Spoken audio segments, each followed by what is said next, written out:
Hello guys, welcome to our channel Rebirth of My Jaan Part 3. Chapter 11 नैना की चाल आर्य ने की इंसल्ट नैना की।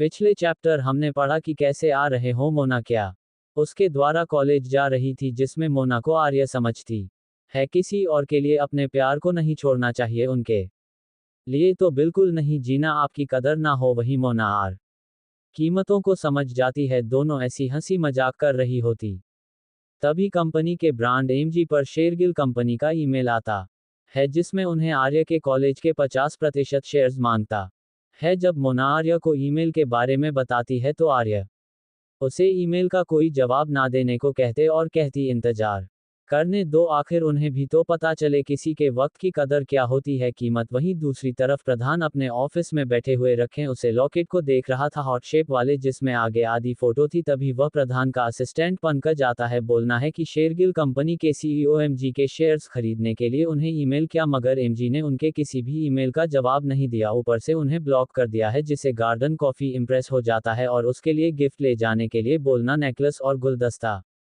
अब आगे यूनिवर्सिटी एयर सनशाइन कॉलेज काल्पनिक नाम यूनिवर्सिटी कॉलेज यह मुंबई का सबसे हाईएस्ट कॉलेज था इसमें अमीरों गरीब बच्चे दोनों पढ़ते थे जो कुछ अमीर बच्चे पावर और पैसों के दाम पर आते थे वहीं कुछ गरीब बच्चों के साथ वह अमीर बच्चे थे जो कि अपने टैलेंट के बलबूते पर इस कॉलेज पर स्कॉलरशिप हासिल की थी सबसे हाई प्रोफाइल कॉलेज होने की वजह से यहाँ पर सभी फैसिलिटी मौजूद थे तभी कॉलेज के बाहर एक रेड कलर की लग्जरियस कार आती है में कार में से एक चमचमाती गोल्डन हिल निकलती है कार और गोल्डन हिल्स को देखकर सब समझ जाते हैं इस कार में कौन आया है दूसरी तरफ से गेट खोलकर एक ब्लैक जूते पहने लड़का निकलता है वहीं पर उन दोनों को निकलते ही सब वापस में बातें करने लगते हैं एक लड़की रहती लो ए गई हमारी कैंपस की मनी ब्रांड क्वीन तभी दूसरी लड़की उसे लड़के से पूछते हैं इसका मतलब है कौनी लड़की तो लड़की उसे लड़की का जवाब देते रहती है ये है नैना शेरगिल तो दूसरी लड़की जब ये सुनती है नैना सीरियल तो एक्साइटेड होकर कहती है कहीं ये शेरदिल अंपार के सीईओ की बहन तो नहीं तो उसे लड़की को जवाब देते रहते हाँ मगर सौतेली नहीं नैना जो अभी हल के साथ बाहर निकली थी उसने आज एक ब्लैक और शोल्डर साथ शर्टेड ड्रेस के साथ हैवी मेकअप नैना के साथ उसका बॉयफ्रेंड आया था तभी दूसरी लड़की रहती है और यह उसके साथ लड़का कौन है दूसरी लड़की के सवाल का जवाब पहले लड़की देती है कि यहाँ के सीएम का बेटा है बहुत ही बिगड़ नवाब ज्यादा है गलती से भी जो इसे पंगा लेता है उसकी जिंदगी जहन्नुम बना देता है वही जाने ना अपने लिए सौतेली सुनकर गुस्से में थे वही अपने बॉयफ्रेंड तुषार के लिए उसके साथ होना उसके लिए सुनकर बहुत खुशी हो रही थी तभी वहां पर कॉल कर आती है ब्लैक कलर की जिसमें से ब्लैक हिल्स के साथ रेड शर्टेड ड्रेस पहने त्रिशा निकाल दिया नैना और त्रिशा एक से बढ़कर एक मां चुड़ैल लग रही थी इस वक्त इस लुक में भी वो दोनों खुद को सबसे ज्यादा ब्यूटीफुल मान रही थी नैना त्रिशा को देख आज उसे सुबह अपने कमरे में अपनी मां के बाद याद आती है फ्लैशबैक नैना अपने कमरे में सो रही थी तब उसकी मां विनीता जी आकर उसे उठाते और कहते हैं नैना जल्दी उठो बेटा जल्दी उठाओ सेकंड ईयर का फर्स्ट डे है आप जाना होगा जल्दी बना लेते हो जाओगे विनीता जी की आवाज को सुन नैना आशाए आवाज में उठाते हुए कहते कॉलेज जाकर भी क्या करूंगी वैसे सारे की वजह से मेरा पूरा मूड खराब है कल की वजह से कैसे सबके सामने उसने हमारी बेइज्जती की मैं आज कॉलेज नहीं जाऊंगी उसकी बातों को सुन में विनीता जी उसे समझाने हुए कहती है कि है इसलिए कर रहे हो आज वह भी तुम्हारे कॉलेज में आएंगे उसका भी फर्स्ट डे होगा तो उसका आज का दिन खराब और अपना दिन खास बना सकती हो अपनी बेइज्जती का बदला लेकर विनीता जी की बातों को सुन झटके बोलते हैं वह कैसे नैना के सवालों का जवाब देते हुए विनीता जी कहते हैं कि नैना कभी तो अपना दिमाग उसे यूज कर करो हर बार मुझे समझना पड़ता है नैना चढ़ते हुए बोली माँ पहेली मत समझाओ अपना प्लान बताए आर्य अपने सरनेम के बारे में किसी को नहीं बताएंगे इसका फायदा तुम उठा सकते हो उसे नीचे दिखाने के लिए उसमें मदद तुम्हारी त्रिशा कर सकती है उसका फायदा भी तो उठा सकती हो क्योंकि त्रिशा को सब मल्होत्रा फैमिली की बेटी के नाम से जानते हैं मगर कोई उसके असली पहचान के नाम से नहीं जानता उसको 1 साल हो चुका है उसकी रेपुटेशन मल्होत्रा की तरह है मगर आर की कोई पहचान नहीं है अभी तो तुम उसके बारे में जो कहोगे लोग वही सच मानेंगे और जहां तक मुझे पता है कॉलेज में अब तक ये बात पता होगी कि त्रिशा और मृत्युंजय की सगाई होने वाली है जहां तक मैं त्रिशा को जानते हो अपने फायदे के लिए कुछ भी करेगी इसी का फायदा उठाते हुए हमें अपनी बेइज्जती का बदला लेना है फ्लैशबैक एंड तुषार नैना को आया देखकर उसे आवाज लगातार पूछते क्या हुआ नैना तुषार की आवाज सुनकर नैना अपने होश में आती और कहते कुछ नहीं मैं बस अभी आए तुषार सिसोदिया उम्र 24 साल, एरोगेंट रोड बदतमीज, फेमस ब्रांड का लीडर है कॉलेज का। त्रिशा अपनी कार से निकलते असमंज में सामने देखे हैं जहां नैना उसकी तरफ आ रही थी, वह समझ नहीं पाते नैना उसकी तरफ क्यों आ रही है। त्रिशा सबके सामने एक इनोसेंट और पोलाइट लड़की रहती थी, वैसे तो त्रिशा की असलियत के बारे में जानते थे। कॉलेज में 3 फेमस ब्रांड है। पहले ईगल, दूसरा क्लोफियो, तीसरा मेलोडी। पहले जानते ईगल ब्रांड के बारे में। ये कॉलेज का सबसे फेमस ब्रांड तक, इसमें सभी अपने टैलेंट में नंबर 1 पर थे, इसमें सभी म्यूजिक, पढ़ाई, डांस, हर क्वालिटी, हर पार्टिसिपेट में पार्ट लेते थे। ये कॉलेज का सबसे हाईएस्ट पॉपुलर ब्रांड था। आदित्य सूर्यवंशी इसका लीडर था। इस ब्रांड में इसके अलावा 4 और दोस्त थी, केवल, रुद्र, ऋषभ, तरुण। दूसरा ब्रांड का क्लोफियो, यह एक ब्रांड था जिसमें 2 लड़कियां 3 लड़के थे। इस ब्रांड में सभी शरारती बदमाश थे। इस ब्रांड में सभी शरारती बदमाश थे सिवाय एक इनके लीडर को छोड़कर, शिवांश खन्ना। नूपुर, अनिल, निशा, नील। तीसरा ब्रांड था मेलोडी। भले इस ब्रांड का नाम मेलोडी था मगर इसमें म्यूजिक जैसी बात कोई नहीं थे। इसमें जो भी थे सब में ज्यादाओं के नवाबजादे थे और 1-2 नवाबजादिया। इस गैंग का लीडर का तुषार सिसोदिया और इसके मेंबर थे त्रिशा, नैना, निपुण, मोहित। नैना त्रिशा के पास जाकर थोड़ा जोर से कहती है ताकि सबको सुनाई दे सके उसकी बातें। नैना जोर से बोलते हैं, त्रिशा तुम ठीक हो ना? कल मुझे पता है वजह से तुम बहुत उदास हो। आखिर उसे आर्य ने तुम्हारे साथ अच्छा नहीं किया। आज तो कॉलेज आ रहे, जरूर तुम्हें फिर परेशान करेगी कल की तरह। नैना की बातों का मतलब त्रिशा अच्छे से समझा रही थी, फिर भी उसके बातों का कोई जवाब ना देते बस उदास होते हैं रहती है। कोई बात नहीं, मैं इतना तो कर ही सकती हूँ उसके लिए, चाहे वह कैसे भी हो। मैंने उससे बहन, जो मन है मैं इतना तो कर ही सकता। करो मेरे साथ, परिवार भी अच्छा ना करें तो मुझे उसे कोई फर्क नहीं पड़ता। नैना त्रिशा की बातों का जवाब दे तो कहती है, तुम कितनी अच्छी हो, तुम सबके साथ कितना ज्यादा अच्छा करती हो, मगर सब लोग तुम्हारे ही बर्ताव के लिए अच्छे नहीं होते। त्रिशा सबको अपनी तरह मत समझो। अच्छा देखो, तुमने और तुम्हारी मम्मी कितना अच्छा किया उन दोनों के साथ, मगर अंत में उसकी मम्मी तुम्हारे मॉम के प्यार को सीन दिया, जबरदस्ती ही सही। और आज वह देखो तुम्हारे दादा को कैसे अपना डेट मान के बैठी है, वरना जो कुछ आज तुम्हारा होना चाहिए था जो उसका है। देखो तुम्हारे अच्छे होने का फायदा वह आर्या उठा रहे, कैसे तुम अपनी मॉम की तरह तुम्हारे प्यार को तुमसे अलग कर रही है। तुम्हारी मॉम की तरह तुम अपना फायदा उसे मत उठा नहीं दो, वरना वह तुम्हारे प्यार यानी मृत्युंजय भाई को तुमसे अलग कर देगी। वही है तमाशा। ऊपर से दोनों गैंग देख रही थी, क्लोफोनिया और ईगल गैंग। ईगल की टीम में ऋषभ केवल से बोलना है, ये दोनों क्या ड्रामा करने वाली है और किसी लड़की के बारे में बात करिए, ऐसा क्या कर दिया उसे लड़की ने जो यह से रोना दो रही है। आज तक इन दोनों को तो कोई सबक नीचे कर पाया और आज इन लोगों को किसने सबक सिखा दिया जो ऐसे रो रही है जैसे कितना अत्याचार हुआ है। खुद तो इतना अत्याचार करती रहती है लोगों पर और रो रहे थे, सबसे बड़े अत्याचार इनके ऊपर कर दिया किसी ने। आदित्य, जो इन दोनों की बकवास उनकी इरिटेट हो रहा था, वही बोलता है, अब तुम बोलो कि बकवास हो गई ये तो, चलो आज हमें कॉलेज के सबसे बड़े शेयर होल्डर की मीटिंग की तैयारी करनी है। तभी क्लोफियो लीडर शिवांश खन्ना अपनी गैंग से कहता है कि हमें भी चलना चाहिए, हमें भी स्टेडियम में तैयारी करनी है, आज वहां पर भी कुछ अनाउंसमेंट करने वाले हैं प्रिंसिपल सर, तो हमें वहां पर चलना चाहिए, स्टेडियम की भी तैयारी देखनी है। इनका रोज का ड्रामा, अगर तुम्हें ड्रामा देखना है देख लो, मैं जा रहा हूं तैयारी करने। ईगल गैंग की टीम में से रुद्रा कहता है, हाँ तो किसने रोका है, हमारे लिए रुके होंगे कि हम जाएंगे तब जाओगे अपनी तैयारी करने। Close you gangs. निशा कहती है, तो मैं क्या प्रधानमंत्री है जो तुम जाओगे तो हम तुम्हारे पीछे जाएंगे। हाँ वैसे भी तुम्हारी पहले जाना चाहिए, आखिर बाथरूम साफ और लेटरिन साफ करोगे तभी तो वहां पर गेस्ट आकर रहेंगे, क्या पता तुमसे खुश होकर अपने घर का भी काम दे दे। निशा की बातों से चढ़ते हुए रुद्रा कहता है, अपना मुंह बंद कर बंदर ने तेरा मुंह नाच लूंगा। निशा रुद्रा को चढ़ाव आते हुए कहते, क्यों तुम लड़के जो लड़की वाले डायलॉग कह रहे हो, ये तो डायलॉग मेरा होना चाहिए था ना। कहीं तुम्हारे अंदर छुपी लड़की तो बाहर नहीं आ रही आज।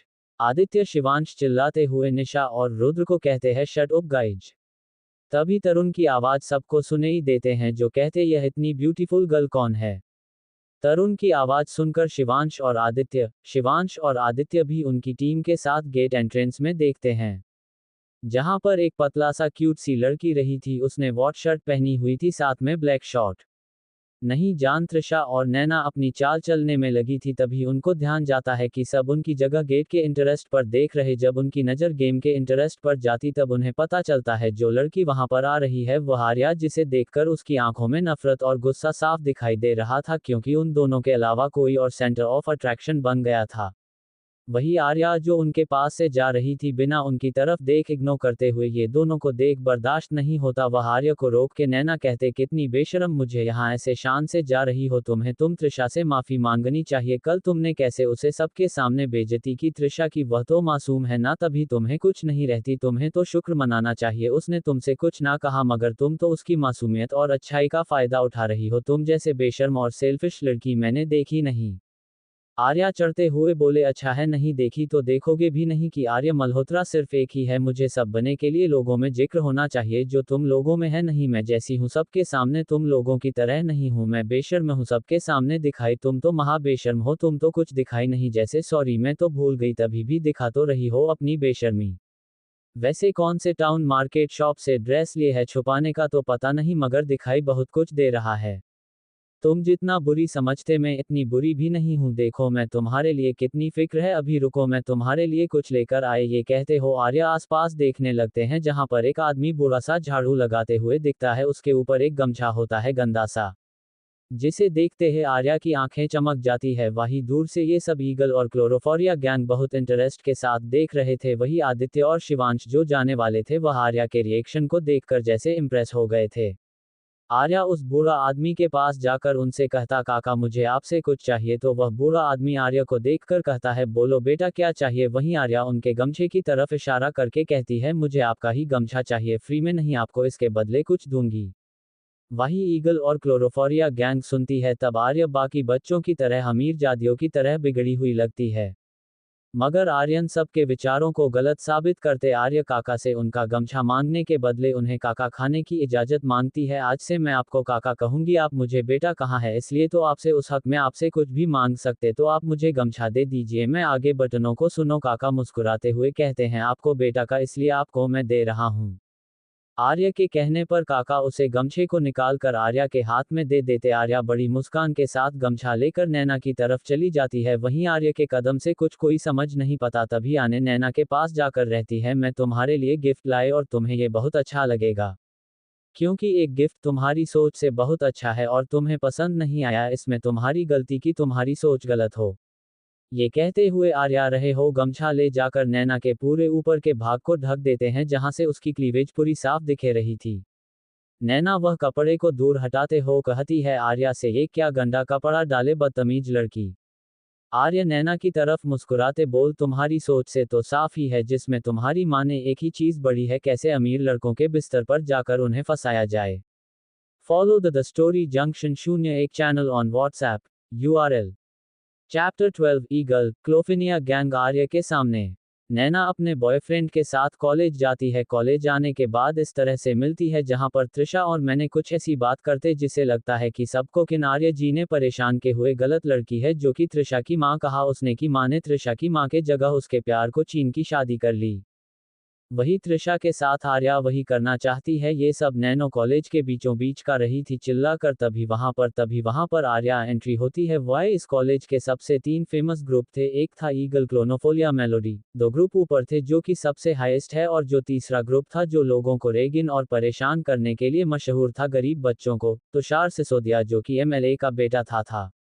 आज नैना और त्रिशा को इग्नोर करते हुए अपनी क्लास की तरफ जा रही थी, वहीं इन दोनों को ये पसंद नहीं आता इसलिए ना उसको बीच में रोकने हुए सुनने लगते हैं, जिसका जवाब देते हुए आर्य की बहुत बुरी तरह इंसल्ट करते हैं, जिससे ईगल और क्लोफोनिया गैंग आर्य से इम्प्रेस हो जाती है। अब आगे नैना आर्य की बातों को सुन चिल्लाते हुए कहते, मनिंड योर लैंग्वेज आर्य। आर्या अजीब सा मुंह बनाते हुए कहते, मनिंड योर लैंग्वेज का क्या मतलब होता है? वैसे भी तुमने कहा मेरे पास दिमाग तो है ही नहीं, तो मैं माइंड का क्या करूंगी, वह तो तुम्हारे पास है जिसका उसे तुम यूज करती हो, तुम्हारे माँ करवाती है, आप ऐसे अभी भी किसी ना किसी बकरे को तो फंसा लिया होगा, जरा मुझे भी बकरा से मिलता दो कि मैं भी तो जानूं कौन सा सब बदनसीब बकरा है जो तुम्हारे से फंसा। नैना गुस्से से बोले, तुम्हें क्यों मिलाओ, तुम मुझे भी छीना चाहती हो क्या? आर्य चीरते हुए बोली, ताकि मैं उसे गधे से दूर हूं। तभी पीछे से तुषार आया, वह नैना के पास आया, नैना से पूछा, क्या हुआ बेबी? मैंने चिल्लाते हो बोली, देखो ना बेबी कैसी बातें करनी है हम दोनों के बारे में, तुम्हें गधे पसंद क्या क्या कहा रही है? वही तुषार नैना की बातों को सुना रखे इन तरफ देखा है, वही आर की तरफ देखते ही उसकी आंखें में जैसे अजीब सी भावना थी जो दूर खड़े ईगल और क्लोनिया के गैंग देख ली थी। नूपुर से शांति वह शिवांश की तरफ देखकर बोलते हैं, इस लड़की को भी नहीं छोड़ेगा, जैसे वाक्यों को नहीं छोड़ा इसके कितनी बार कंप्लेंट के मगर कोई फायदा नहीं हुआ। अगर हमारा बस चलता तो कब के इसे यहाँ से उठाकर बाहर, पर तो मैं क्या करें, एमला का बेटा है, फायदा उठा रहा है इस बात का। नूपुर की बातों का जवाब देते हुए अनिल बोल, फायदा उठा रहा है तो इस बार नहीं उठा पाएंगे, इस बार हम प्रोटेस्ट करेंगे इसको। निशा अनिल की बातों का जवाब देते हुए कहते, हर बार तो हम यही करते, हम किसी को प्रोटेक्ट नहीं कर पाते, अंत में क्या होता है, सारे केस सिर्फ रफा दफा हो जाते हैं। आदित्य और शिवांश इतनी देर से सुन रहे थे, वह एक दूसरे को देखते हुए कहते हैं अपनी गैंग से कि अगर किसी को बचाने के लिए दुश्मन को भी दोस्त बनाना पड़े तो बना लेना चाहिए। ये सब देख के उनकी गैंग समझ जाती है कि क्या दोनों के कहने का क्या मतलब है। केवल उन दोनों से बोलता है, जब वक्त आएगा तब देखा जाएगा, अभी तो ये देखना है कि यह तुषार अब क्या करेगा इस लड़की के साथ। अगर कुछ गलत किया तो मदद करने के लिए नीचे भी जाना पड़े तो जाएंगे, और जो होगा देखा जाएगा, ज़्यादा से ज़्यादा स्कॉलरशिप ही निकले जाएंगे, बाकी के भी कॉलेज है वहाँ पर भी पढ़ सकते हैं, मगर जाने से पहले इसे एक अच्छा सा सबक सिखा करके जाएंगे इस हैवान को। नूपुर बोलते हैं, अगर ऐसी बात है तो हमें भी कोई प्रॉब्लम नहीं, हम भी तुम्हारा साथ देंगे।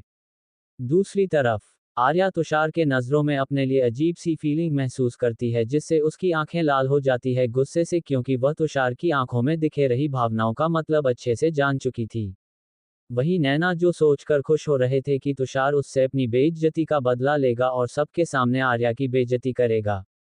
मगर जब वह तुषार की तरफ देखती है जो कि आर्या को अजीब नज़रों से देख रहा था, उसके नज़रों का मतलब समझकर नैना को आर्या पर गुस्सा आता है और तुषार के पैरों पर एक जोरदार किक को मारती है, जिससे तुषार अपने होश में आकर आर्या से नज़र हटाकर नैना की तरफ देखा है जो गुस्से से उसे ही घूर रही थी। वही तुषार को अब अपनी गलती का एहसास होते हुए, जिससे वो गुस्से से आर्या की तरफ देखा है। तुषार दांत पीसते हुए कहते, तुम्हारी हिम्मत कैसे हुई तुषार सिसोदिया की बेइज्जती करने की, तुम जानती नहीं मैं कौन हूँ, किसका बेटा हूँ। आर्या मुस्कुराते हुए कहती है, ऑफ कोर्स मैं कैसे जान सकती हूँ, मैं तुम्हारी माँ थोड़ी हूँ। अब ये बात तो तुम्हें अपनी माँ से पूछना चाहिए कि तुम किसके बेटे हो, उन्हें पता होगा कि उन्हें ही तो पैदा किया, अगर उन्हें नहीं पता तो मुझे क्या पूछ रहे हो, मुझे कैसे पता होगा। सॉरी, अगर तुम भी मुझसे पूछ रहे हो तो मैं कोई गुमशुदा बच्चों के माँ बाप को नहीं ढूंढते हूँ, ये काम तुम जाकर मुंशी पार्टी को दो, वह कुत्ते और जानवरों के माँ बाप को ढूंढते हैं। ओके, अगर मैं तुम्हारी मॉम से पूछा तो उन्हें भी कितनी शर्म आएगी बताने में कि तुम्हारे पापस कौन है। वही आर्य का इतना बोर्ड जवाब सुनकर सभी के मुंह खुला के खुले रह गए। वहीं तुषार गुस्से से आर्य पर चिल्लाते हैं, क्या तो बहुत तुम्हारी जुबान को ही काट के फेंक दूंगा। तुषार की बातों को सुंदर है कहते हैं, कोई हलाव थोड़ी है मेरी जुबान जो तुम काट के फेंक दोगे, जुबान को हाथ लगाया ना, तुम्हारी जिंदगी से हाथ ना धोना पड़े। तुषार हंसते हुए बोला, बहुत गुरूर है ना अपनी खूबसूरती का, देखो सबके सामने खूबसूरती को कैसे गुरूर तोड़ूंगा मैं। वही त्रिशा ये सब ड्रामा देखते हो खुश हो रही थी, क्योंकि उसे अपने दिल को एक सुकून मिल रहा था, अपनी बेइज्जती का बदला मिलता हुआ दिख रहा था आर्या से। त्रिशा सामने आर्या को देखकर खुद से अपने मन में बोली, भले ये बेइज्जती का मतलब मैं खुद ना लूं, मगर तुम्हारी बेइज्जती कोई और करे तो मेरे दिल को बहुत सुकून मिल रहा है फिर भी, मगर अपनी बेइज्जती का बदला मैं भी लूंगी बहुत जल्द। तुषार अपने हाथों को बढ़ाते हुए आर्य के कंधों से नीचे सरकने लगता है। वही यह सब देखते हैं सारे स्टूडेंट अपनी नजरें नीचे कर लेते, वह जानते थे तुषार कैसा है, किस हद तक अपनी बेइज्जती का बदला लेने के लिए गिर सकता है।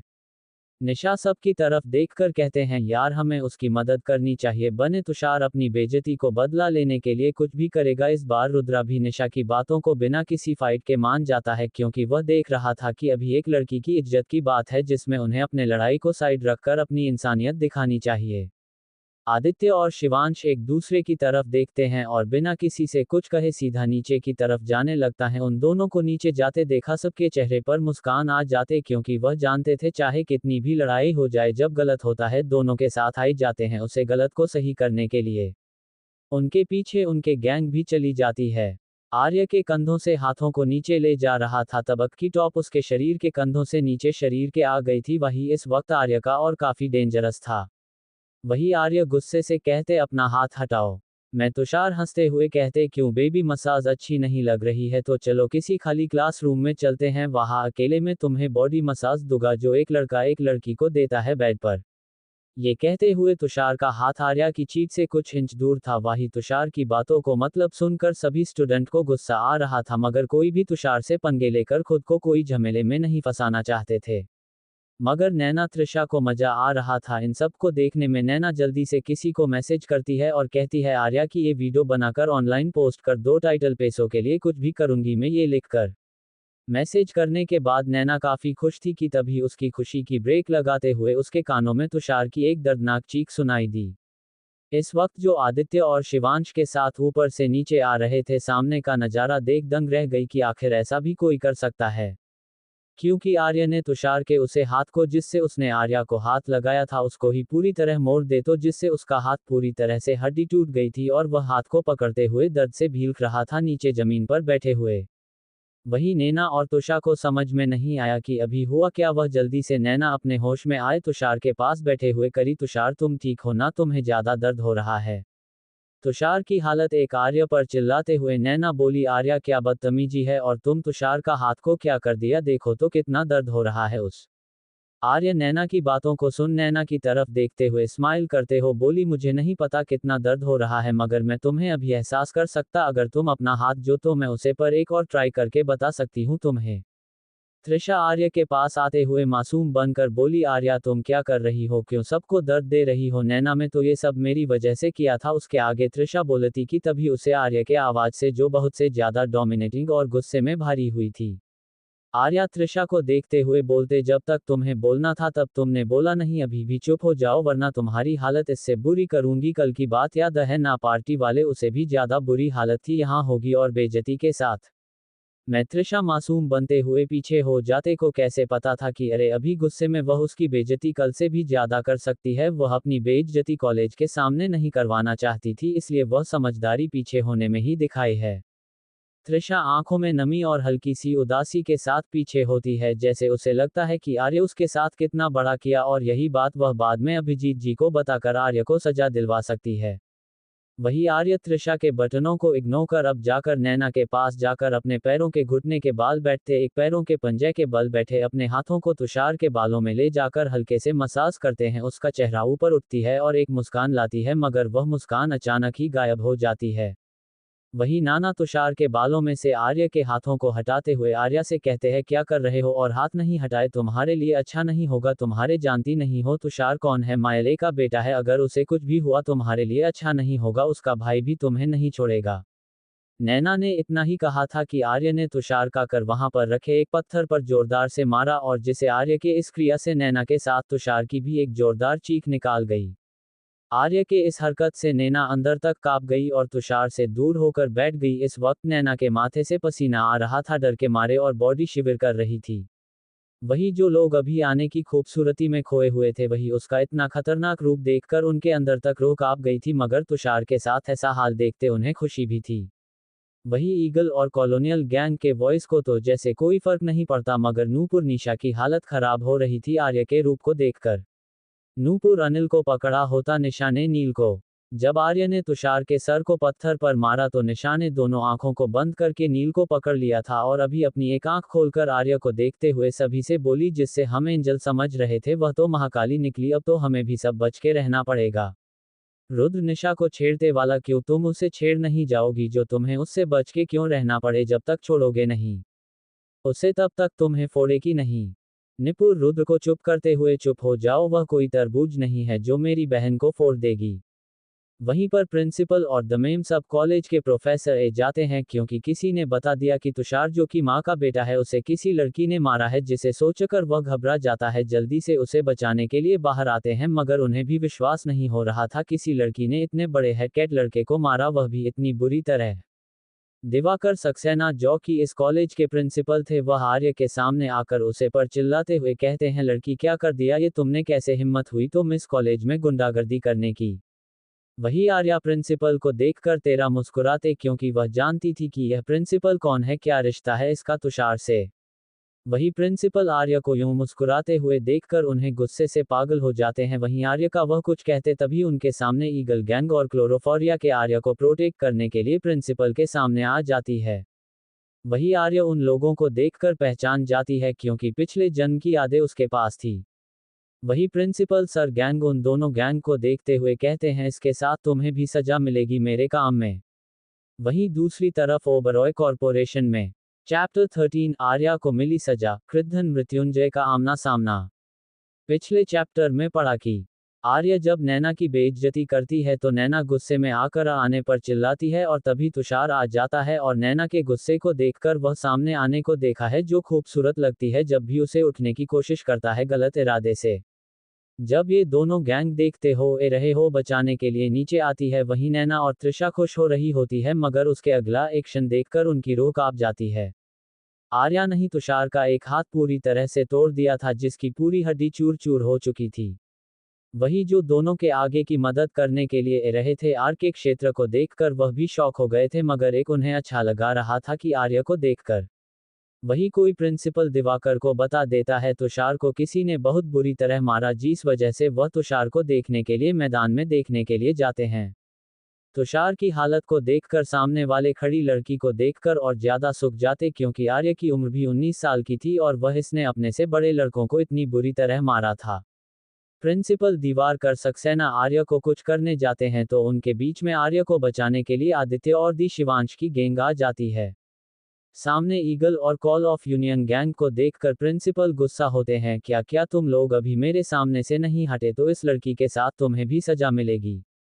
वही कृद्धन को उसका असिस्टेंट पंकज कुछ कहता है जिससे वह आग बबूला हो जाता है।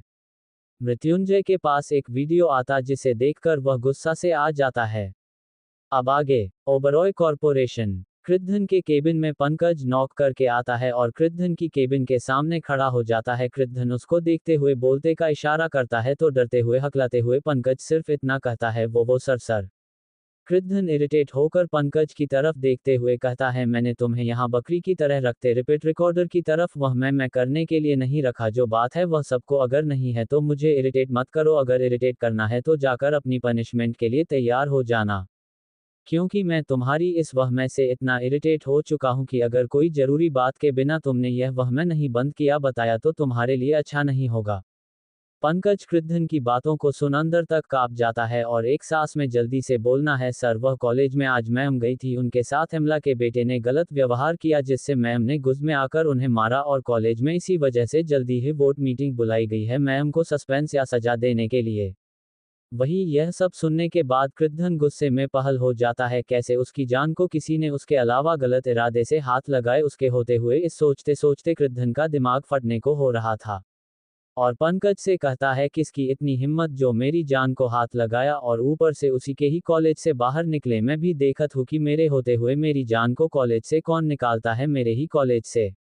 कृद्धन पंकज को ऑर्डर देते हुए कहता है हम अभी कॉलेज जाएंगे याद रहे और सबको इन्फॉर्म कर दो मीटिंग अभी होगी कॉलेज में। ये कहते हुए कृद्धन अपनी सीट से उठते हुए अपने कोट को उठाता है अपने 3 पीस सूट को ठीक करते हैं कोट को पहनाकर केबिन से बाहर निकाल जाता है।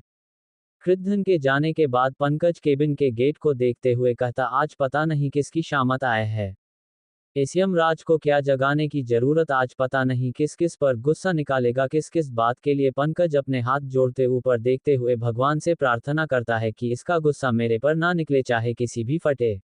वहीं दूसरे तरफ शेरगिल कॉरपोरेशन जब से मृत्युंजय और अकेले पागल हुआ था तब से उसने उसके पीछे बॉडीगार्ड लगा दिए थे जो उसकी हर एक खबर मृत्युंजय तक पहुंचाने थे। आर्या के बर्थडे के बाद मृत्युंजय पोजीशन पागलपन की हद से पर चुका था उसे किसी भी कीमत पर मृत्युंजय को आर्या की हर कीमत पर हर चीज चाहिए थी जिसके लिए उसने बॉडीगार्ड लगाए थे ताकि वाले की हर एक खबर दे सके आर्या की कौन लड़का कौन उसके बारे में जानने की कोशिश करता जिस मृत्युंजय आर्या से हमेशा के लिए दूर कर सके।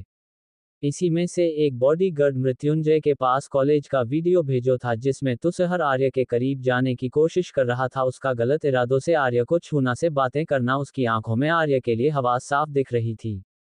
मृत्युंजय अपने फोन को दीवार पर देकर मारते हुए कहता है तुम्हारी हिम्मत कैसे हुई मेरी चीज पे नजर डालने की जिस चीज पर मैंने किसी को नजर ना रखना के लिए इतने पहरे लगाने की कोशिश की तुमने हिम्मत के अपनी नजर डालने की इसका अंजाम तो तुम्हें भुगतना होगा तुषार सिसोदिया। अगर तुम जिंदा बचे भी तो यानी मेरी सजा देना तुम्हें बाकी है और मेरी सजा देने का मतलब तुम्हारी जिंदगी से रिहाई। ये कहते हुए मृत्युंजय अपनी चेयर से उठ अपने एक हाथों को गार्डन के पीछे ले जाकर अजीब तरह से चलते हुए आंखों में अजीब सी चमक थी। मृत्युंजय अपने कैबिनेट से निकाल पार्किंग एरिया की तरफ चल जाता है। इसका और इतना खतरनाक था कि उसका और इतना खतरनाक तक किसके आगे आने की कोशिश कोई नहीं कर सकता। वह गुस्से से बाहर निकलता हुए जा रहा था। ऑफिस में सभी उसके गुस्से को देखकर शांति से अपना काम कर रहे थे, क्योंकि कोई भी अपने बॉस का गुस्से का शिकार नहीं बना चाहता था। कॉलेज में आदित्य शिवांश प्रिंसिपल के सामने बिना एक्सप्रेशन के खड़े थे। प्रिंसिपल उन्हें घूरते हुए कहता है, तुम दोनों लगता है अपने मैनर्स भूल गए हो, तो तभी तो मेरे सामने ऐसे खड़े हो। तुम जानते नहीं हो मैं कॉलेज का प्रिंसिपल हूँ, और तुम एक नई लड़की के लिए अपने भविष्य को बर्बाद करो। तुम जानते हो ना, इसलिए माँ के बेटे को कितनी बुरी तरह मारा रहा है। वह हमारे और तुम्हारा करियर बर्बाद कर सकता है। आदित्य और शिवांश में से कोई कुछ कहता, तभी एक स्वीट और डोमिनेटिंग आवाज आती है सबको, जो कि एक लड़की की थी। वही दोनों ग्रुप के मेंबर साइड है जाते हैं तो शिवांश और आदित्य पीछे देखे हैं अपनी जॉब पर आर्या तुषार को देखते हुए प्रिंसिपल सर के सवालों का जवाब दे रही थी। आर्या, आपने ऐसा कौन सा कांड कर दिया सर जो आपकी जिंदगी बर्बाद हो जाएगी? कहीं कोई घपला तो नहीं कर दिया कॉलेज में जिसकी वजह से कोई भी आपको यूं ही बर्बाद कर दे? दिवाकर जी गुस्से से आर्या से बोलते, तुम्हारी जुबान के साथ हाथ भी तेज है। आर्या अपनी रुड वॉइस में दिवाकर जी से कहते हैं, तो इसके लिए आप पर इनाम देंगे। तुम्हारे अंदर लगा रहा है मैनर्स नाम की चीज नहीं। दिवाकर जी इस बार चिल्लाते हुए और ऐसे रहते हैं। आर्या उनकी बातों को सुन हंसते हुए कहती है, ये तो वक्त है बताया किसके अंदर कितने दिमाग नाम की चीज है। और रही मेहनत की बात, तो उससे बारे में मुझे खुद ही नहीं पता कि मेरे बाप ने मुझे वह सिखाया ही नहीं है, और किसी में हिम्मत नहीं जो मुझे मैनर्स सिखा सके। दिवाकर जी चिल्लाते हुए कहते, तुम्हें किस बात का घमंड है? वही घमंड में तुम्हारा चर्चर जरूर करूंगा, देखना इस कॉलेज से धक्के मार के ना निकला ना तो मेरा नाम भी दिवाकर सक्सेना नहीं। आरा चढ़ते हुए बोलते, कैसे मैं क्या करूं? आपका नाम विवाह कर सिंह है ना हो या कुछ और, अगर आपको नाम बदलना है तो जाकर बदलिए शौक से। प्रिंसिपल सर चिल्लाते हुए बोले, तुम्हारी हिम्मत कैसे हुए सबके सामने मेरी बेइज्जती करने की? मैंने कहा कुछ, क्या आप अपनी बेइज्जती करवा रहे हैं? और वैसे क्या बार बार आप मच्छी मार्केट की औरतें की तरह चिल्लाने लगते हैं? मैनर्स नहीं आपके अंदर तो बिल्कुल। मच्छी मार्केट में जो औरत होती ना आपसे ज्यादा मैनर्स होती है। जब कोई उनके दुकान पर जाता है संभल लेता भी वह देते आपकी तरह नहीं, बिना किसी के बुलाने पर एक सिक्योरिटी गार्ड की तरह प्रकट हो जाते हैं। लोगों को कहते हुए नहीं सुना, किसी के फटे में टांग ना अड़ाना चाहिए, मगर आप तो उसका उल्टा, जहां पर आपका काम ना हो वहां पर भी चले जाते अपनी टांग अड़ाने। तभी कॉलेज के गेट पर दो गाड़ी एक साथ आई है और उनके पीछे कई सारी बॉडीगार्ड्स के ब्लैक कर। वहीं उन गाड़ी के साथ ब्लैक कर को देख सब समझ जाते हैं ये यहाँ के ट्रस्टी और शेयर होल्डर की गाड़ी है। उन दोनों गाड़ियों के कृद्धन और मृत्युंजय बैठे हुए थे। दोनों एक दूसरे को पहचान गए थे गाड़ियों के सिंबल से। कृद्धन गाड़ी को आगे बढ़ाने को कहते हैं, मैं मृत्युंजय पर अपनी गाड़ी को आगे बढ़ाने को कहते हैं। भाई ड्राइवर दोनों एक साथ कर गाड़ी बढ़ाते तो उनकी गाड़ी एक साथ ठुक जाती है।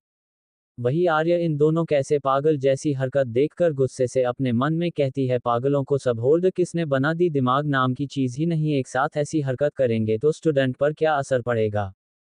कृद्धन अपने गाड़ी की खिड़की का कांच नीचे करता है। मैं मृत्युंजय भी प्रधान की तरफ अपनी गाड़ी के खिड़की का कांच नीचे करता है। तभी दोनों की आंख के ब्लैक गॉगल्स होता है। वह अपनी दोनों का आंखों में से एक साथ गॉगल्स निकालकर एक दूसरे को घूमने लगता, जैसे कितने बड़े जाने दुश्मन है जो आंखों से एक दूसरे को जलाकर राख कर देंगे।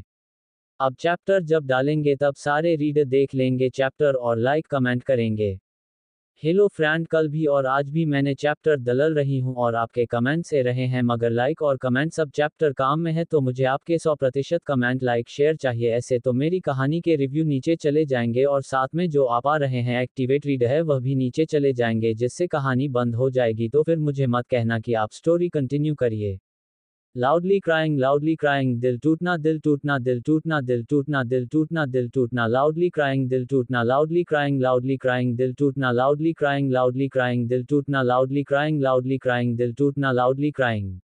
अपनी नजर डालने की इसका अंजाम तो तुम्हें भुगतना होगा। तुषार सिसोदिया।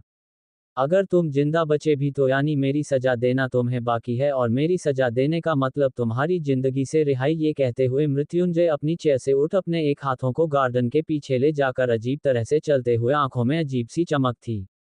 मृत्युंजय अपने कैबिनेट से निकाल पार्किंग एरिया की तरफ चल जाता है। इसका और इतना खतरनाक था कि उसका और इतना खतरनाक तक किसके आगे आने की कोशिश कोई नहीं कर सकता। वह गुस्से से बाहर निकलता हुए जा रहा था। ऑफिस में सभी उसके गुस्से को देखकर शांति से अपना काम कर रहे थे, क्योंकि कोई भी अपने बॉस का गुस्से का शिकार नहीं बना चाहता था। कॉलेज में आदित्य शिवांश प्रिंसिपल के सामने बिना एक्सप्रेशन के खड़े थे। प्रिंसिपल उन्हें घूरते हुए कहता है, तुम दोनों लगता है अपने मैनर्स भूल गए हो, तो तभी तो मेरे सामने ऐसे खड़े हो। तुम जानते नहीं हो मैं कॉलेज का प्रिंसिपल हूँ, और तुम एक नई लड़की के लिए अपने भविष्य को बर्बाद करो। तुम जानते हो ना, इसलिए माँ के बेटे को कितनी बुरी तरह मारा रहा है। वह हमारे और तुम्हारा करियर बर्बाद कर सकता है। आदित्य और शिवांश में से कोई कुछ कहता, तभी एक स्वीट और डोमिनेटिंग आवाज आती है सबको, जो कि एक लड़की की थी। वही दोनों ग्रुप के मेंबर साइड है जाते हैं तो शिवांश और आदित्य पीछे देखे हैं अपनी जॉब पर आर्या तुषार को देखते हुए प्रिंसिपल सर के सवालों का जवाब दे रही थी। आर्या, आपने ऐसा कौन सा कांड कर दिया सर जो आपकी जिंदगी बर्बाद हो जाएगी? कहीं कोई घपला तो नहीं कर दिया कॉलेज में जिसकी वजह से कोई भी आपको यूं ही बर्बाद कर दे? दिवाकर जी गुस्से से आर्या से बोलते, तुम्हारी जुबान के साथ हाथ भी तेज है। आर्या अपनी रुड वॉइस में दिवाकर जी से कहते हैं, तो इसके लिए आप पर इनाम देंगे। तुम्हारे अंदर लगा रहा है मैनर्स नाम की चीज नहीं। दिवाकर जी इस बार चिल्लाते हुए और ऐसे रहते हैं। आर्या उनकी बातों को सुन हंसते हुए कहती है, ये तो वक्त है बताया किसके अंदर कितने दिमाग नाम की चीज है, और रही मेहनत की बात तो उससे बारे में मुझे खुद ही नहीं पता कि मेरे बाप ने मुझे वह सिखाया ही नहीं है, और किसी में हिम्मत नहीं जो मुझे मैनर्स सिखा सके। दिवाकर जी चिल्लाते हुए कहते, तुम्हें किस बात का घमंड है? वही घमंड में तुम्हारा चर्चा जरूर करूंगा, देखना इस कॉलेज से धक्के मार के ना निकला ना तो मेरा नाम भी दिवाकर सक्सेना नहीं।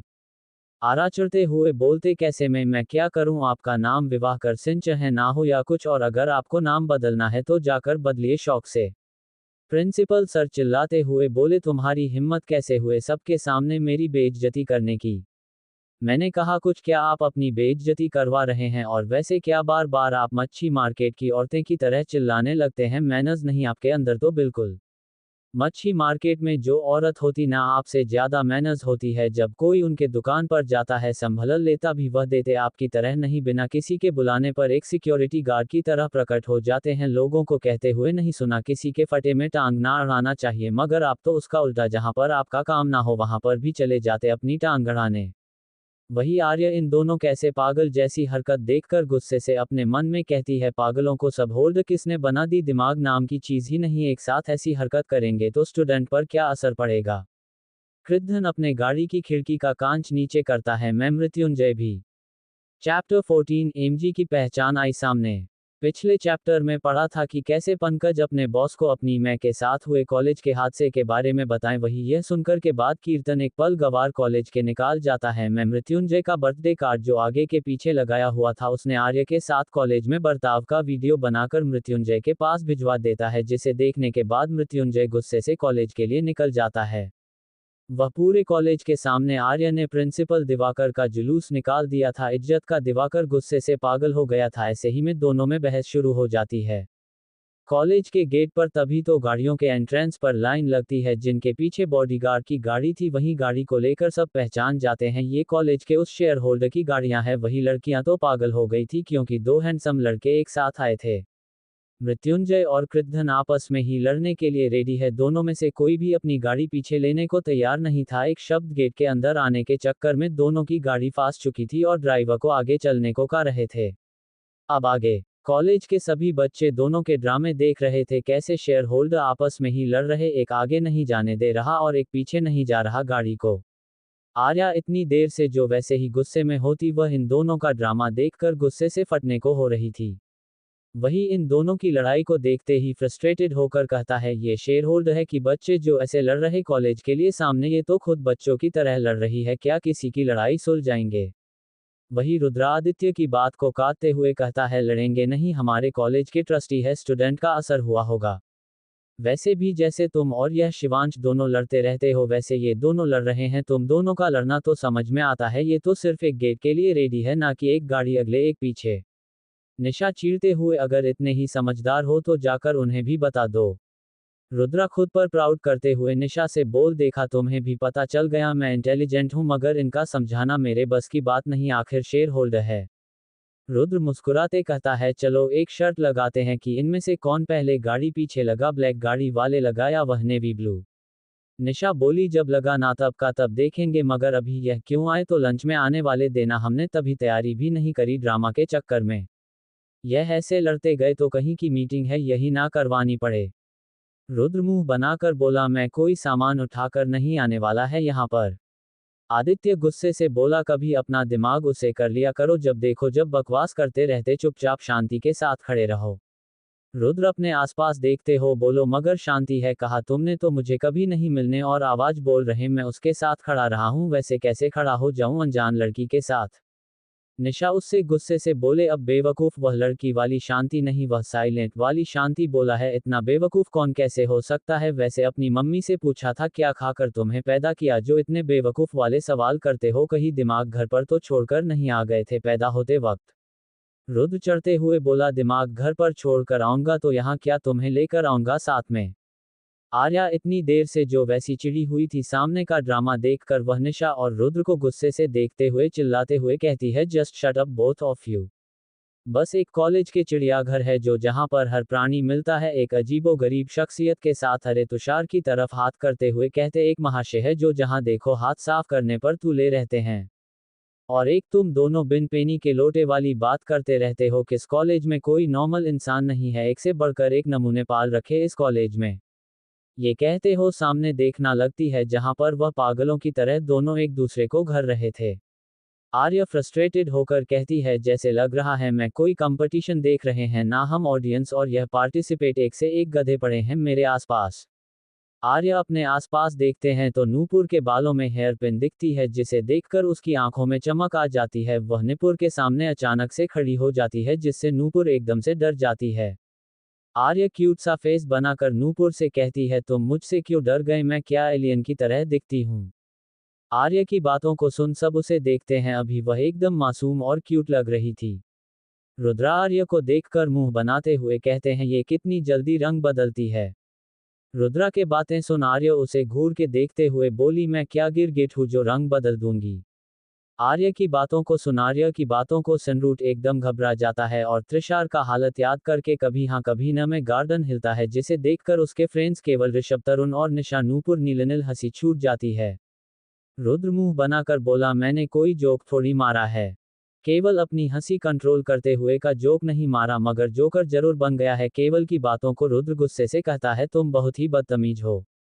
रुद्रा की बातों का जवाब देते हुए ऋषभ आगे आते हुए कहता है, तुम बहुत ही ज्यादा जोकर। आर्या सबको हंसी मजाक करते देखा कर अपने भाइयों की याद आ जाती है, वह भी ऐसे ही हंसी मजाक करते रहते थे एक साथ। वही शिवांश और आदित्य आर्या के मुस्कान में ही खो जाते हैं। तभी वह दोनों नूपुर की आवाज से होश में आते हैं, जो आर्या से पूछ रहे थे, तुम्हें कुछ चाहिए। आर्या नूपुर की बातों का जवाब देते कहती है, तुम्हारे बालों की हेयर पिन चाहिए।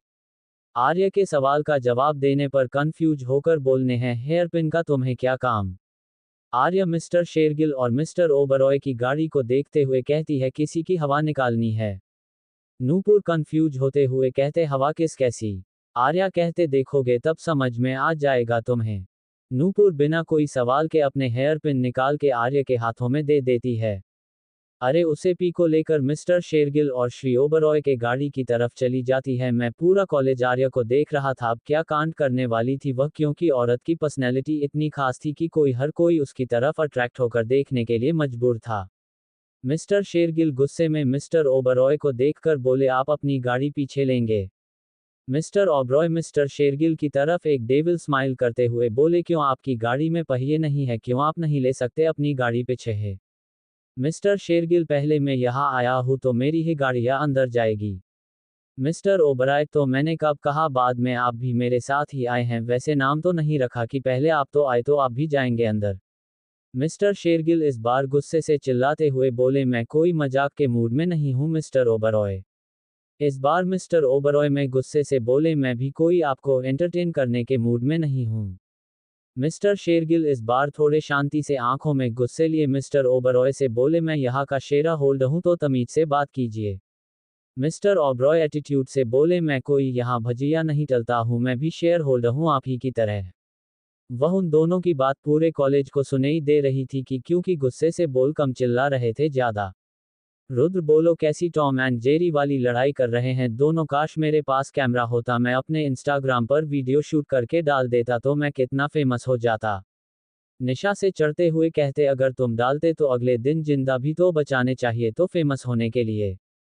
क्योंकि उनका यह वीडियो वायरल होते तुम दुनिया में वायरस हो जाते। न्यूज़पेपर की सुर्खियों के साथ रुद्रा ने किया सुसाइड अपनी जिंदगी से तांगा आकर। वह आर्या अपना काम में लगा चुकी थी, कुछ देर में उसका काम खत्म हुआ, वह आराम से शान से खड़ी हो गई। क्योंकि आर्य की हरकतों पर पूरा कॉलेज उसे मुंह फाड़ देख रहा था, क्योंकि आर्य ने सभी गाड़ियों की टायर को पंचर कर दिया था। ऋषभ आर्य को देखते हुए बोला, क्या डेयरिंग लड़की, देखो कैसे डेविल्स के कारों की ही हवा निकल दी। आर्या मिस्टर शेरगिल और मिस्टर ओबरॉय के कारों की खिड़की पर नॉक करती है तो दोनों एक साथ बाहर देखते हैं जहां पर आर्या खड़ी थी। आर्या के ऐसे सामने आने पर दोनों की आंखों में चमक आ जाती है, दोनों एक साथ अपनी गाड़ियों में से निकाल जाते हैं। वह ये सब देखकर सभी शॉक थे कि दोनों गाड़ियों में से निकलने के लिए इतना ड्रामा कर रहे थे, अब एक बार में ही आर्या के नॉक करने पर आ गए। आर्या दोनों को देखते हुए, एक साथ रहते हैं, अब आप दोनों भारी आगे है तो कष्ट करके अंदर भी चल सकते अपने दोनों पैरों से, क्योंकि आपकी खतरा ये गाड़ियां आगे नहीं जाएगी। कृद्धन कोल्ड एक्सप्रेशन के साथ बोलते, क्यों नहीं जाएगी, मेरी गाड़ी आगे जाएगी, किसी की जाए ना जाए। आर्या एटीट्यूड से बोले, तो कंधों पर लद के ले जाए। कृद्धन बोला, वह क्यों? क्योंकि मैं टायर की हवा निकल दे तो कंधों पर लाद के ले जाओगे। आर्या टायर की तरफ इशारा करते हुए बोली। मृत्युंजय खुश होते और ऐसे बोलो, तुमने सब मेरे लिए किया है, थैंक्स, मगर चेहरे पर उसने अपने एक्सप्रेशन सख्त रखे हुए थे। मैं मृत्युंजय की बातों को सुन मिस्टर ओबरॉय का चेहरा गुस्से से काला हो गया, मगर आर्य के अगली बार सुनकर उनके चेहरे पर हल्के से मुस्कान आ गई। क्यों, आप मेरे कोई रिश्तेदार हो जो इनकी गाड़ी का टायर पंचर करूंगी और तुम्हारा छोड़ दूंगी? मृत्युंजय आर्य की तरफ देखते हुए बताए, ये किस लिए किया? आर्या चिंते से बोले, क्योंकि यहाँ पर फिल्म की शूटिंग चल रही थी, वहां पर सीन बोरिंग हो गया था तो कोई सीन क्रिएट नहीं हो रहा था, मन किया तो कर दिया ताकि खड़े सारे ऑडियंस का एंटरटेनमेंट हो जाए। वहीं दूसरी तरफ त्रिशा को किसी का फोन आया तो दूसरी तरफ चली के बात करने को। अभिजीत जी त्रिशा के फोन उठाते हैं, उसे फोन पर, तुमने मुझे मैसेज किया, कोई काम था क्या? त्रिशा मासूम बनते हुए अभिजीत से कहते हैं, वह कोई काम नहीं था, वह आज भी कॉलेज में मीटिंग होने वाले थे, मैंने सोचा आपसे पूछ लूं कि आप आओगे कि नहीं। अब आओगे तो यहाँ पर आर्य का मामला भी संभालोगे यहाँ पर, और यह आर्य एक प्रॉब्लम में फंस गई है। अभिजीत जी गुस्से से कहते, उसे लड़की को तो काम में प्रॉब्लम में फंसना, पता नहीं क्या कर दिया उसने। त्रिशा मासूम बनते हुए कहते हैं, आज शेयर होल्डर की मीटिंग है और शेयर होल्डर सब आ चुके हैं, आर्य यहाँ पर प्रॉब्लम में फंस गई है। हर साल मीटिंग में ही हूँ अटेंड करती थी, मगर इस साल आपको आना पड़ेगा। त्रिशा ने सब जानबूझकर किया था कि वह अभिजीत की बातों को सुनने लिया था कि सुबह ही वह कहीं कंट्री से बाहर जा रहे किसी काम से। अभिजीत जी बोले, कोई बात नहीं, मैं अभी बाहर हूँ, तुम इस मीटिंग को अटेंड करो, हर साल की तरह मुझे तुम पर पूरा भरोसा, तुम अच्छे से हैंडल कर लोगे। त्रिशा मन में मुस्कुराते हुए कहती है, मैं तो यही चाहती हूँ कि यह मीटिंग में अटेंड करो ताकि मैं उस आर्य को एक अच्छा सा सबक सिखा सको सबके सामने। त्रिशा उदास होते हुए अभिजीत जी से बोली, मगर आर्य उससे बुरा लगा जाएगा। अगर उसे बुरा लगता है लगे तो, मगर मैं, अगर उसे बुरा लगता है लगे तो, मगर मैं किसी भी हाल में से जिम्मेदारी नहीं देने वाला। त्रिशा उदास होने का नाटक करते हुए ठीक बोल के फोन कर देती है। मैं दिवाकर जी गुस्से में आर्या के पास आते और कहते हैं, अब तुम बहुत बदतमीज हो गई हो। अब तुम इतनी भी तमीज नहीं आकर शेयर होल्डर से ढंग से बात कर सको, उनकी इंसल्ट करो। मिस्टर दिवाकर का आर्य पर चिल्लाकर बात कर मिस्टर शेरगिल मिस्टर ओबरॉय को पसंद नहीं आया। दोनों के हाथों की मिट्टी बन गई थी गुस्से से। तभी वहां पर त्रिशा की आवाज आती है जो आर्य से कह रही थी, आर्य तुम्हें ऐसे किसी से बात नहीं करनी चाहिए, दोनों हमारे कॉलेज के ट्रस्टिंग है और साथ में शेयर होल्डर भी। आर्य त्रिशा की बातों को सुन इग्नोर करते हुए बोली, मैं क्या करूं इसमें, इनके आरती उतारूं, यह इनके नाम के भजन गाओ। करजी आर्य की तरफ गुस्से से देखकर मिस्टर ओबरॉय और मिस्टर शेरगिल की तरफ देखते हुए अपने नर्म और स्वीट वॉइस में बोले, sorry mister Shergill, mister Oberoi, इस लड़की का आज एडमिशन हुआ और यह इतनी बदतमीज है कि इसमें आते ही कॉलेज का वातावरण दूषित कर दिया है। आप चिंता मत कीजिए, हम इसके खिलाफ आज ही कार्यवाही करेंगे और इस कॉलेज से निकाल देंगे। त्रिशा के सामने अच्छा बनते हुए मिस्टर ओबरॉय से बोलते हैं, हम कार्रवाई करेंगे, अगर आर्या की गलती है तो उसे सजा मिलेगी। मिस्टर ओबरॉय त्रिशा को गुस्से से देखते हैं। मैं मृत्युंजय त्रिशा की बातों को सुनने का कैसे पूछते हैं, और वह किस हक से करोगी? त्रिशा थोड़ा शर्माते हुए बोलते हैं, क्योंकि इस कॉलेज के 50% की शेयर होल्डर में हूँ। मैं त्रिशा के बटनों को समझा, सभी को शौक लगता है, वही आर्य अपने मन में हंस रही थी आने वाले बात और त्रिशा की इंसल्ट के लिए। मृत्युंजय थोड़ा गुस्से से बोला, यह कोई मजाक नहीं चल रहा है त्रिशा यहाँ पर। मृत्युंजय की आवाज सुनकर त्रिशा डरी मगर फिर थोड़ा कॉन्फिडेंट होकर बोली, मैं कोई मजाक नहीं कर रहे, अंकल ने सुबह ही बोला था, वही मेरे नाम कर दिया। मैं त्रिशा आर्य की तरफ देखते हुए बोले, तुम्हें दुख और आपको मुझ पर गुस्सा आ रहा होगा आर्या, मेरी कोई गलती नहीं, अंकल को मुझ पर ज्यादा भरोसा था इसलिए उन्हें मेरे नाम पर कर दिया, अगर तुम गुस्सा हो तो मैं तुम्हारे नाम पर वापस कर दूंगी। ये सब आर्य को नीचे दिखाने के लिए करती मगर आर्य तो एकदम कॉल तरीके से वहां खड़ी थी। तुम वहां पर एक असिस्टेंट आता है और दिवाकर जी का नाम लेते हुए कहता है, यह आपके लिए एक नोटिस आया है। तो दिवाकर जी कहते, किस चीज का? तो असिस्टेंट कहता, आपको इस कॉलेज के प्रिंसिपल के पद से हटाया जा रहा है। दिवाकर जी सुनते हड़बड़ाते हुए कहते, किसके कहने पर? तभी किसी की आवाज आती है गुस्से से, मेरे कहने पर। चैप्टर 15 त्रिशा की इंसल्ट, दिवाकर की असलियत। दिवाकर सक्सेना अपना रेजिग्नेशन लेटर देखकर पगला गए थे, वह पागलों की तरफ से सस्टेन से पूछता है, किसने मेरा रिजाइन लेटर देने की हिम्मत करी, आखिर में इस कॉलेज का प्रिंसिपल हो, वह भी पूरे 10 सालों से, और जब मेरा रिटायरमेंट होने का टाइम है तो तुम लोगों ने मेरा रिजाइन लेटर मेरे हाथ में थमा रहे हो, ये थोड़ा इंसाफ है, इसके लिए मैं केस करूंगा। असिस्टेंट बड़े पॉलिटली बोलते हैं, सर इसमें हम कुछ नहीं कर सकते, ये बस का ऑर्डर है जो इस कॉलेज की 50% की शेयर होल्डर है। ये सुनने के बाद दिवाकर जी त्रिशा की तरफ देखते हुए बोले, तुम मैं ऐसे कैसे कर सकती, तुम तो मुझे जानती हो ना, मैं इतने सालों से कॉलेज में और तुम्हारे सेकंड ईयर, तुम्हारी हर बार मदद की, तुम्हें हर उस बचाए और आज मुझे निकाल रही है, तुम्हारी हिम्मत भी कैसे हुई है करने की? वहीं त्रिशा प्रिंसिपल दिवाकर की बातों को सुन मुझे असिस्टेंट की तरफ देखते हुए कहते हैं, आपकी हिम्मत कैसे हुई निकले की, और इस लेटर को एप्लीकेशन को भी कैंसिल कीजिए, मेरा ऑर्डर है। सॉरी मैं, बट हम आपका ऑर्डर नहीं मान सकते, हम सिर्फ ऑनर की बातों को मान सकते हैं, असिस्टेंट ने पॉलिटली होकर कहा था मगर उसकी बातों को त्रिशा को अपनी इंसल्ट महसूस हुई। आर्य सब ड्रामा को देखकर बड़ा ही दिलचस्प लेकर एक साइड खड़ी हुई थी, मैं मृत्युंजय और मिस्टर ओबरॉय की नज़र तो सिर्फ आर्य पर नज़र थी और उसके अलावा उन्हें तो वहां होने वाले किसी भी ड्रामा कोई इंटरेस्ट नहीं था, बस आर्य को देखने में ज़्यादा इंटरेस्ट था। त्रिशा से उसे असिस्टेंट पर सबके सामने चिल्पेलाते हुए कही, यहाँ की थे ओनर, अब मैं हूं तो तुमने मेरी बात माननी होगी क्योंकि यहाँ की जो ओनर दे उन्होंने ये सब मेरे हवाले किया है, अब तुम्हें मेरा कहना मानना चाहिए, तो अभी मैंने कहा ही ऑर्डर कैंसिल करने को। दिवाकर सक्सेना इस पर चिल्लाते हुए का, त्रिशा अपना ड्रामा बंद करो, और यह क्या बदतमीजी लगा रखी है, ऑर्डर तुमने ही दिया है। नील सबसे कहता है, अगर इसने ऑर्डर दिया तो अच्छी बात है मगर नहीं दिया तो और बुरी बात, पता नहीं कहाँ फंसेगी बेचारी, अगर यह मांगी ऑर्डर इसलिए दिया तो दीवारकर को जाना पड़ेगा और उसे जाना पड़ेगा तो इसके लिए अच्छा नहीं होगा, अगर नहीं जाने दिया तो कॉलेज में इसकी इमेज और ज़्यादा बिगड़ जाएगा और ये तो दोनों तरफ से फंसेगी। निशा हंसते हुए बोली, सही कारग्रिया, फंसेगी तो हमें क्या, हमें तो ड्रामा देखना में बड़ा मजा आ रहा है, अभी निकलेगी कैसे ड्रामा से? रुद्र निशा की बातों का जवाब देते हुए कहता, पहले बार तुमने सच कहा है, इस चुड़ैल को ऐसे ड्रामा में देखने में कितना मारा मजा आता है, वैसे भी इसका काम होता है, इसकी दोस्त कल लोगों की जिंदगी में ड्रामा करने का, और आज इसकी जिंदगी में कोई ड्रामा कर तो कितना मजा आएगा। दिवाक त्रिशा के पास जाते हुए गुस्से से बोले, अगर तुमने ऑर्डर नहीं दिया तो तुम्हारे अलावा किसने दिया? मैंने दिया, आपके रिजाइन का ऑर्डर। एक डोमिनेटिंग और एटीट्यूड से भरी आवाज थी जिसकी वजह से सब उसे तरफ आवाज को देखने लगे जहां से आवाज आई थी, वहां पर आर्य खड़ी थी। आर्य के बातों को सुनकर त्रिशा जैसे गुस्सा ही आ गया, उसने गुस्से से चिल्लाते हुए बोला, तुम्हारी हिम्मत दी कैसे हुए ऐसे बोलते कि, और की किसे पूछूकर तुमने ऑर्डर दिया? त्रिशा की बातों को सुनने के आर्या उसे एक आईब्रोज करते हुए बोली, किसी से पूछ के ऑर्डर दिया मतलब मेरी मर्जी, इससे तुम्हारा कोई लेना देना नहीं, समझ में आए बात? और मेरे काम में टांग अदानी के आगे से गलती की ना, तुम्हारा वह हाल करूंगी जिंदगी भर जो समझ भी नहीं पाओगे और पछताओगी कि क्यों तुमने आर्य से पंगा लिया।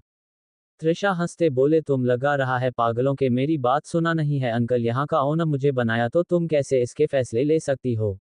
वह कौन होते हैं तो मैं ओनर बनाने वाले, और तुम कौन हो यहाँ के ओनर बने वाले, उनका तुमसे कोई रिश्ता नहीं, समझ में आई बात? मिस त्रिशा शर्मा, अपनी औकात भूल रहे हो, तुम्हारा नाम शर्मा है, मल्होत्रा नहीं।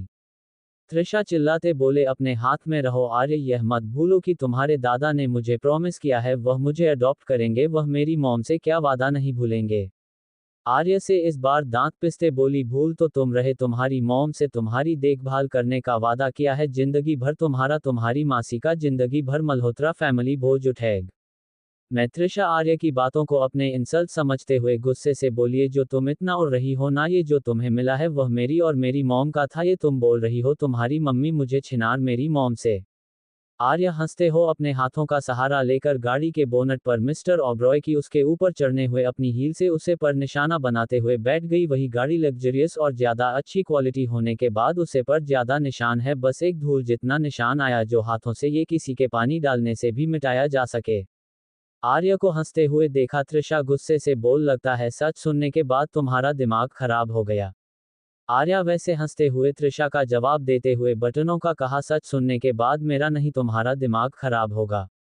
आर्या 1 मिनट का पोस्ट लेकर त्रिशा की बातों को बोली क्या कहा छीना और मैं और मेरी माँ ने क्या छीना तुम्हारा जरा डिटेल में बताना सबको। त्रिशा गुस्से से बोले तो मैं सच सुनना तो सुनो, तुमने मेरी माँ से उनका प्यार छीना, तुम्हारी माँ ने उनके प्यार को छीना, हरी मोम आई मेरी मोम के खुशियों के बीच में। आर्य हंसते बोले ओ रियली सही कहा, वह तो मेरी मम्मी थी ना जो अपने बॉयफ्रेंड को शादी का वादा करके शादी के दिन ही किसी और मर्द के साथ पकड़ी गई क्योंकि वह थोड़ा ज्यादा रिच था जिसे प्यार करती थी ना। वैसे तुम्हारी मॉम का प्यार पैसे देखकर प्रॉपर्टी देखकर कितना जल्दी बदलता है ना। त्रिशा चिल्लाते हो बोली तुम झूठ मत बोलो, तुमने भी वही मेरे साथ किया, मेरा प्यार मुझसे छीन मृत्युंजय को मुझे दूर किया। आर्या एक नज़र त्रिशा को दिखा फिर मिथुन जैक की तरफ देखकर फिर तुषार के सवालों का जवाब देते हुए कहा हाँ मृत्युंजय शेरगिल तो कोई दूध पीते बच्चे हैं ना, जीने मैंने तुमसे छीन लिया। जो मैंने बेलाफुला के अपनी तरफ कल पहले मैं उनसे प्यार करती थी इसलिए उनके पीछे रहती थी, और वैसे बीमारी सगाई बचपन में तय हुई थी तो चीन की बात तो पैदा नहीं होती, और रहते बेटे प्यार की बात वह तो तुम थी जो उनके पीछे पड़े हुए थे और अभी पड़ी हुई हो, वैसे ही खून अपना असर दिखाएगा ये बात तो सही है ना, अभी तुम्हारे अंदर तुम्हारी माँ का ही गंदा खून है ना। अरे तुम्हारी माँ क्या, तुम्हारी फैमिली में सबका ऐसे ही खून है, तभी तो तुम्हारी मासी मेरे डेट के ऊपर ऐसे डोरी डालते हैं, सबके सामने ऐसे हक जताती है जैसे कि उनके पति हो, और तुमने भी तो वही होना सबसे सीखा है कैसे किसी के प्यार और किसी के होने वाले पति को छिन जाए, और वैसे भी अब बात इनकी तो मुझे इनमें कोई इंटरेस्ट नहीं है तो तुम्हें शौक से रख सकती हो। वही जो मृत्युंजय पहले खुश था और की बातों को सुन में उसे ये सुनते हुए क्या आर्य को उसमें अपना प्यार ना इंटरेस्ट, उसके हाथों की मुट्ठी कुछ जाती है। वही मिस्टर ओबरॉय की नज़र मृत्यु पर जाते हैं, उनके चेहरे पर दबे स्माइल आ जाते और वुमेन में रहते अच्छा हुआ जान तुम्हें इसमें आपको इंटरेस्ट नहीं है क्योंकि अब तुम्हारा इंटरेस्ट सिर्फ मुझ में होना चाहिए, क्योंकि तुम्हारा आज भी मैं हूं और कल भी। त्रिशा गुस्से से बोली जो हो गया सो हो गया, मगर यह मेरा कॉलेज है, यहाँ की ओनर में हूँ और तुम्हारे यहाँ पर कोई हक नहीं है, तो मेरा ही ऑर्डर, तुम इस कॉलेज से निकाल जाओ। और यह थोड़ा अफसोस जाता तो त्रिशा से बोली मेरी बात का इतना बड़ा लगे कि टॉपिक की चेंज कर दे, कोई बात नहीं, अब हम जो टॉपिक है उसे पर बात कर लेते हैं। और रही बात इस कॉलेज के ओनर की तो वह मैं हूँ, क्योंकि इस कॉलेज की अथॉरिटी ऑफ थे ओनर मेरे और मेरे भाइयों के पास है, ना कि मेरे डैडा के पास विकेट टेकर की तरह से जो इस कॉलेज के हिफाजत तब तक कर रहे थे जब तक हम मैच्योर और ना हो जाए। पहले मैं इस कॉलेज की ओनर 5% शेयर होल्डर थी, मगर मेरे जन्मदिन पर सारे शहर मेरे से नाम हो चुके तो अब पूरी तरह से यह कॉलेज की शेयर होल्डर में हूँ, एकमात्र समझ में आई बात। और जिस नाम पर तुम छलल रही हो ना, यह मत बोलो कि वह तुम्हारा भी हुआ नहीं और ना मैं होने दूंगी।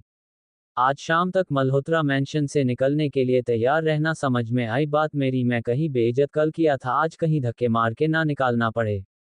वही आर्या के शेयर होल्डर वाली बात सुनकर जहां मृत्युंजय और मिस्टर ओबरॉय थोड़ा शॉक थे, वही हम सब स्टूडेंट का था, मगर आर्या का नेचर देखकर उन्हें सही लगा रहा था कि और एक शोल्डर होल्डर होने के लायक है। दिवाकर जी गुस्से से दांत पीसते हुए बोले तुम इतनी सी लड़की, मेरे को स्कॉलरशिप निकले, पूरे 10 साल से मैं इस कॉलेज का प्रिंसिपल हूं और मेरे खिलाफ जाने की हिम्मत किसी ने नहीं की। आर्या एटीट्यूड से बोली किसी ने हिम्मत नहीं की तो मैं कर रही हूं क्योंकि मुझ में बहुत हिम्मत है। दिवाकर जी गुस्से से बोले तुम जानती नहीं हो मैं कौन हूं, तुम्हारे साथ क्या करूं, अभी वक्त है मुझे माफी मांग लो वरना तुम्हारा क्या हाल करूंगा, तुम नहीं जान पाओगी ना। आर्या ने गुस्से से बोला मुझे नहीं जाना आप कौन और मेरा क्या हाल करोगे। दिवाकर जी गुस्से से बोले मैं एमला का साला हूं, देख लेना तुम्हारा क्या हाल करूंगा, आखिर तुमने मेरे भांजे को भी हाथ लगाया, देखना ना मेरा जीजा तुम्हारा क्या हाल करेगा, उनके बेटे को हाथ लगाया तुमने। आर्या हंसते हुए बोले उसका तो पता नहीं वह क्या करेगा, मैं तुम्हारा बहुत कुछ करूंगी। इतना कहते ही आर्य गुस्से से चिल्लाई गॉड्स। आर्य के चिल्लाने पर बहुत अच्छे से ट्रेन 30 कांटे गार्डन उसके पास आकर खड़े हो गए। उसमें से हैंडसम सा लड़का है जिसकी उम्र कुछ 28 साल के आसपास होगी, उसे सामने आते ही आर्य को रिस्पेक्ट से बोले यस मैम। आर्यन ने उसके करीब जाकर उसके कान में कुछ कहा रही थी। मैं सभी स्टूडेंट और बाकी सब कियोस होकर देख रहे थे। वही दो लोग गुस्से से उसे हैंडसम से लड़के को देख रहे थे। आर्या के कुछ खाने पर वह चला गया। कुछ देर में उसके साथ एक लड़की आई जिसकी उम्र कम से कम 25 या 24 साल की होगी। मैं उसे लड़की को अपने सामने देखे दिवाकर एकदम सब पका हो गया। आर्या दिवाकर को ऐसे सक पकने देखते टेबल स्माइल करके दिवाकर से बोली, लगता है मेरा सरप्राइज कुछ ज्यादा ही पसंद आएगा, तभी इतनी उतावले होकर छलल रहे हो। दिवाकर गुस्से से चिल्लाते हुए, क्या बकवास कर रही हो, ये लड़की कौन है और किस सरप्राइज की बात कर रही हो। आर्या हंसते हुए बोली, मैं तो इस लड़की के बारे में बोले नहीं, तुम इतना क्यों घबरा रहे हो जैसे मैंने तुम्हारी कोई पोल खोल दी। सभी असमंजस में कभी आर्य को देखकर कभी उसे लड़की को भी दिवाकर को वहीं मिस्टर ओबरॉय और मिस्टर शेरिल को कुछ ना कुछ मात्रा समझ में आ चुका था। दिवाकर गुस्से से बोले, क्या करना चाहती हो तुम। आर्या मासूम सा चेहरा बनाकर होठों का पाउडर बनाकर दिवाकर जी से बोली, मैं तो कुछ नहीं करना, जो करना इस लड़की को करना। आर्य ने अपने पास आए उसे बॉडीगार्ड जो कि हैंडसम था उसे इशारा किया था। वह जाकर अपने हाथों में कुछ लेकर आया जी, एक बॉक्स जैसा था। राना बॉक्स उसे लड़की की तरफ ले जाने को कहा जिसे वह बॉडीगार्ड लेकर आया था। बॉडीगार्ड वैसे ही करते उसे लड़की के पास वह बॉक्स ले गया। आर्य ने उसे लड़की को बॉक्स खोलना का इशारा किया। उसे लड़की ने डरते हुए उसे बॉक्स को खोल उसके अंदर जो सामान था वह देखकर वह लड़की एक पल के लिए घबराए तो नाम है शरीर आने लगी तो आर्या गुस्से कहाँ निकालो उसे। आर्य के पल पर बदलते रिएक्शन से सभी लोग शॉक में थे। कभी वह इतने मासूम बन जाते, कभी इतनी खतरनाक। किसी ने नहीं सोचा था ये दिखाने वाली छोटी सी उम्र की लड़की इतनी खतरनाक हो सकती है। आर्य गुस्से से बोले, दीप्ति निकालो उसे। आर्य के बोलने पर दीप्ति ने उसमें से वह सामान निकाल तो सभी एकदम शॉक हो गए, क्योंकि इसमें हंटर था और एक कपड़ा जिसमें कांच के टुकड़ों को अच्छे से चिपकाया गया था। आर्यन ने उसे लड़के को देखते हुए बोला, सिग्नल जाम कर दो, किसी के भी मोबाइल में नेटवर्क के कोई भी एक्टिविटी रिकॉर्ड और अपलोड नहीं होनी चाहिए, और हुई तो तुम्हारे लिए अच्छा नहीं होगा। उसने अपनी मैं का ऑर्डर फॉलो कर और 2 मिनट में सारे नेटवर्क जाम कर दिया और सामने आया खड़ा हुआ तो राना से दूसरा ऑर्डर दिया। दिवाकर जी की इशारा करते हुए, उनके ऊपर इतने इज्जतदार कपड़े अच्छे नहीं लगता, उतार दें। दिवाकर जी चिल्लाते वाले से बोले, तुम पागल हो गई है क्या है, मैं कॉलेज को प्रिंसिपल, तो मेरे साथ ऐसा नहीं कर सकते, वह भी सब स्टूडेंट के सामने, उन पर गलत असर पड़ेगा, तुम समझ नहीं रही हो। आर्या दिवाकर से गुस्से से बोली, इन्हें एक सबक मिलेगा और वह भी तुम्हारे रूप में। बॉडीगार्ड ने दिवाकर को पकड़कर उसके सारे कपड़े निकाल दिए थे। दीप्ति सामने आए और हंटर को लेकर, दिवाकर बीमार तो चिल्लाते हैं, बोले, क्यों क्यों क्यों किया, क्या गलती थी मेरी कि मैं गरीब थी, गरीब होना गलत था, मैंने तुमसे मदद मांगी थी अपनी माँ के इलाज के लिए, मगर तुमने क्या किया।